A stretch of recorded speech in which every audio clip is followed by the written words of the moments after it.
So this is all visual art. There are a lot of parallels to Ari's art, but all visual art. Some of you may recall the speaking in San Antonio in 2011. The title of my talk is very similar. So the art show there was the Art of Pathology. It was a great event. People submitted all kinds of pathology art, including even glass-blown art. Here's a neuron. More neuropathologists. You're right, there must be something about it. And I was amazed how many arts, how many pieces people submitted and how much there was, and it appeared that people didn't just produce this for this event, but actually are making this all the time.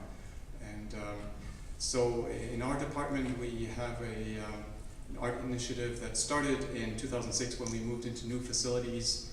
This is what it looked like. Here's Sylvia giving us a tour of the new labs. So you see the walls are all blank, there's nothing. And so Sylvia issued a call for everybody to submit art, microscopy art. And people looking, checking out the new offices. And today this hallway looks a whole lot different. We quickly filled everything with microscopy art. And over the years, it's become quite a collection. So today, that's what it looks like. And so I want to show a couple of my arts pieces. So in Toronto today, we have not just an art gallery of Ontario, which is worth checking out if you're in Toronto, it's worth visiting. We also have an art gallery of pathology. And basic technique that I use again and again is start with a template. Here's a photograph, and then gradually replace all of the elements by microscopic images. Not just microscopic, but mostly. So here, start with something that looks like the grass, and then some astrocytes for the sky, and eventually some more immunostains for all the other pieces. And then at the end of this, the whole image has been replaced by tissue elements. Closer look, here's a recent project, World. It started when I did a frozen section and intraoperative consultation. Here's an intraoperative smear on a meningioma. I noticed that this was entirely composed of these beautiful meningothelial whorls. And I just decided to save that smear preparation for later use. And the goal here was to take the world map and replace everything with these meningothelial whorls. And so that's how it looks like when I do these things in Photoshop. I take the world map, line up something that looks remotely similar. It's just like a puzzle. And then start replacing. Here we have a piece of northwestern Africa, yes, and then that looks like it fits right here, Nigeria, and then another piece, so that fits right here. So gradually I replace the whole world map, and then by the end of that, everything is replaced with tissue again. And these images are quite large, so you need a bit of computing power to make these. Some older projects, this was one from a parody of the famous Hokusai image, Great Wave off Kanagawa. And since we have a number of neuropathologists in the audience, they will easily recognize this as a wet keratin of the craniopharyngioma, and there's actually craniopharyngioma song, right? All right. So, and more parallels. So, so again, I took the image as the template, and then gradually replaced everything with tissue images, and then by the end of that, everything is again replaced with histologic pieces. Mona Lisa, she gets her hair replaced by an S100 stain, and then she's wearing Vimentin.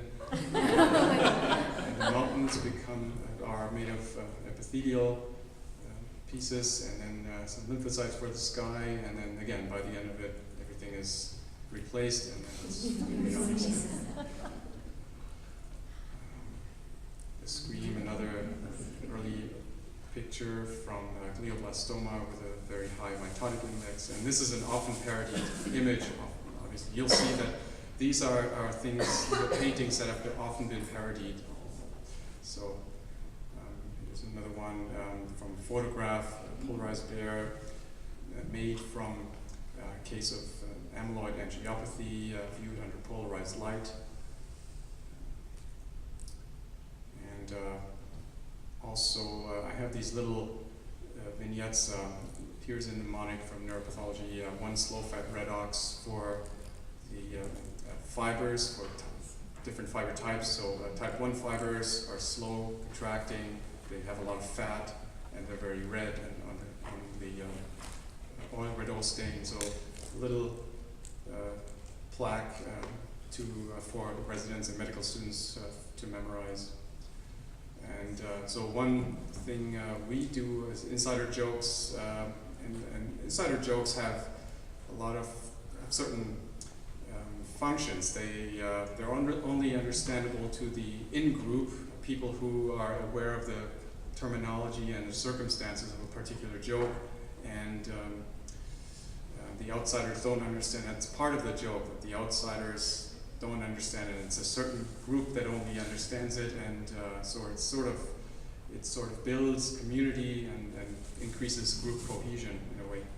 And so this is my office neighbor, Dan Miner. His research is in adipose tissue and inflammation. I don't think we're displaying this, but here's another project, a girl with a pearl earring, also often parodied. And so we have a lot of pearls of wisdom in pathology, but we also have, more importantly, squamous pearls. And so this became the girl with the squamous pearl earring. There it is. Here's an example of a granulomatous disease. Anybody recognize these structures? So asteroid bodies, I heard, and so again, another insider joke. So I was a bit heavily influenced by the Apollo program in space as a kid, so I did this whole series on space and pathology, not really an intuitive connection, but I'll spare you the rest of the images. We often have to deal with things that are cauterized and uninterpretable, so the term garbage in, garbage out has been coined for that. And so making fun of our surgical colleagues, we need to do that to balance some steam.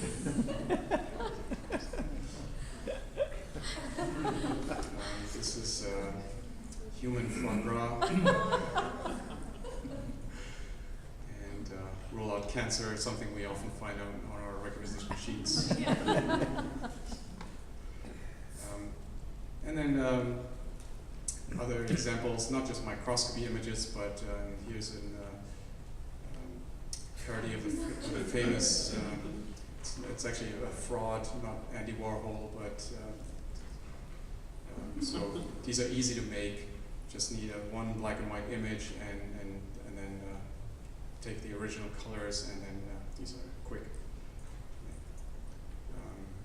Drawing hands, MC Escher, that in a pathology laboratory might look something like this. Walnut brain, and then again, heavy on neuropathology, a walnut brain. That's a neuropathologist insider joke. So that's like a very extremely atrophic brain. We might call that like an end-stage neurodegenerative brain. We might call a walnut brain. And then here's the alphabet soup of neuropathologists, neuropathology.